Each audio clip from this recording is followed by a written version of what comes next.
Hello and welcome to a brief demonstration on complex numbers for the Casio FX9750G3 calculator. In this demonstration, we're going to see how to work with complex numbers on this calculator. So to access the commands on the calculator, we're going to perform the following key sequence. Now I've turned the calculator onto the main menu. So we'll go ahead and hit 1 and then Shift 4. We'll go ahead and hit F6 to get to the categories. We're going to go down to calculation. We're going to select complex number, and then we are going to execute. Now, before we get into the commands for complex numbers, knowing some things about the Argand diagram is very, very helpful. Argand diagrams are a way of plotting complex numbers using the real part as the x-coordinate and the imaginary part for the y-coordinate. Thus, a complex number, z equal a plus bi, can be plotted on a coordinate system as an ordered pair, AB.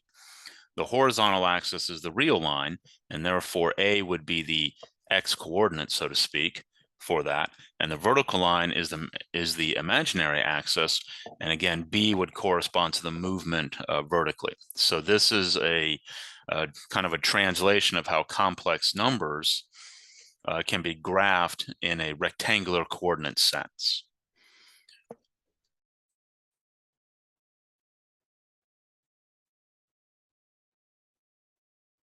Okay. Now that we've brought up the command for complex numbers in the calculator, we have several options here. The first one is I, the imaginary unit. Absolute value, this is the distance the complex number is from the origin. The argument is the angle between the real axis and the complex number itself. Complex num conjugate for z equal a plus bi, this command produces a minus bi, which we call the complex conjugate. A real part extract, this will return the real part of the complex number, in this case a, when you have z is equal to a plus bi. The imaginary part extract, this will return the imaginary part of the complex number, which we've labeled as b, the coefficient of I. Now, these commands that I'm listing below are more useful when working with complex numbers in polar form. So if we scroll to the bottom here, we have r angle theta here. This will convert a number to polar form of complex numbers. This is also known as the trigonometric form. And then our final member of the list here, a plus bi, will convert a number to rectangular form when it's given in polar form for complex numbers. So let's see what these commands do. All right, first thing we're going to do is we're going to get this I command running. So we'll go ahead and hit execute for I, execute again. And here we can see not a whole lot is going on, but let's go ahead and type in 2 plus 3i. So here we have 2 plus 3, and then you hit Shift 0 to get the I, the imaginary unit. We'll go ahead and hit enter. And again, here we don't see a whole lot going on, but we do not get an error message. If you got an error, then double check to see if your mode is in complex number mode. And to do that, you can do the following. So we'll go ahead and hit Shift menu. That's the setup. And we'll scroll down until we get to the complex number. So where it says complex mode, I have a plus bi. And if we were in real mode, then it would only produce real numbers. So if we hit F2 or F3, we get rectangular form for complex numbers, polar form for complex numbers, but I'm going to leave it in rectangular form for our purposes here. So we'll go ahead and exit out of there, get back to the home screen. Now let's take a look at the absolute value of this 2 plus 3i number. So we're going to hit Shift 4. That takes us back to the catalog. We'll scroll down to absolute value. We'll hit execute, and here we can see that it's waiting for us to type in our complex number. So we'll go ahead and put in our complex number 2 plus 3, and then shift to 0 for I. And we'll go ahead and execute that. And here we get the square root of 13. So we get an exact result produced to the screen. We don't get a decimal approximation here. So let's find the argument next. That's the angle from the real axis up to the complex number itself. So we'll hit Shift 4. That brings us back to the menu. We go ahead and hit down for argument. We're going to type in the parenthesis, open parenthesis, 2 plus 3, and then Shift 0. And then we'll close the parenthesis, and we'll go ahead and execute that. Now, our result is the angle, and if you go back to your setup, you'll see that, and at least for this demonstration, the setup for the angle would have been in radian mode instead of degree mode. But again, this is the angle formed from the horizontal axis to the line segment connecting the origin to that point in the Argand diagram. Let's examine the conjugate. If we hit Shift 4 and then scroll down one more step, that's the command we're going to execute. So we're going to do an open parentheses, then 2 plus 3, and then Shift 0 for the complex number. Then we're going to close it. We're going to execute that, and it produces 2 minus 3i.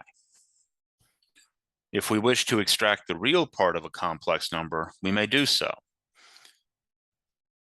So we hit Shift 4, and we scroll down one to the real part extract, open parenthesis, then 2 plus 3,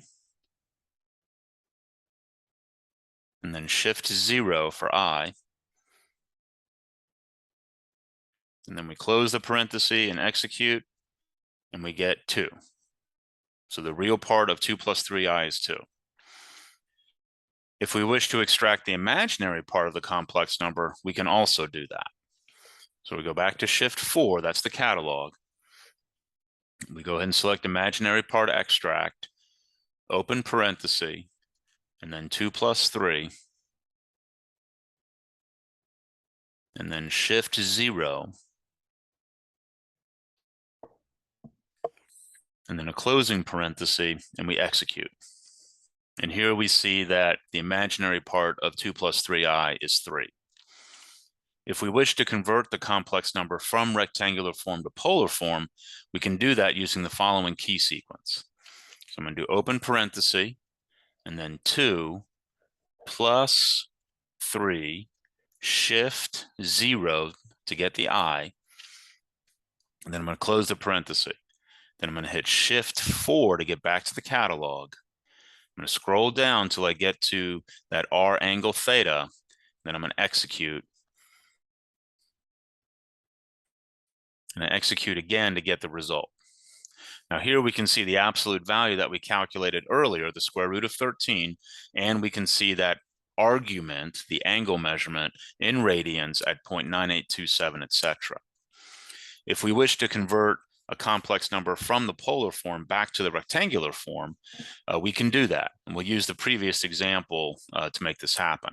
So I'm going to hit Shift 4. I'm going to get back to the catalog. I'm going to scroll down, activate the A plus BI mode, and execute that command, and it takes me back to 2 plus 3i.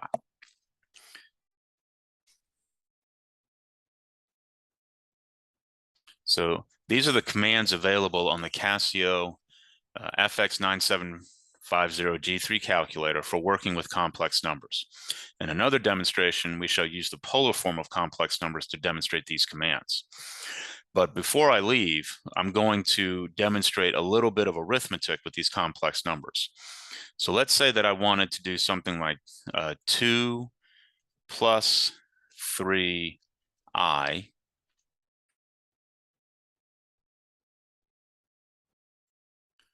and I'm going to divide that by, let's say 1 minus I. And I'll execute that. And here it gives me this complex number in decimal form. Okay, if I wanted to multiply these complex numbers, let's say I wanted to do 2 plus 3 shift 0 for I, close that, and then I go ahead and say 1 minus shift 0 and close that parenthesis, and I execute that, I get 5 plus I.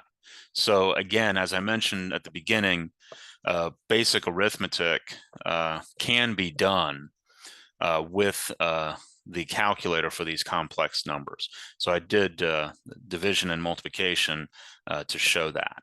If you wanted to do addition or subtraction, again, you could just go ahead and type in the complex number, parenthesis 2 plus 3 shift 0, and then you can say add another parenthesis 1 minus shift 0 and close it, and then execute that, and you get 3 plus 2i.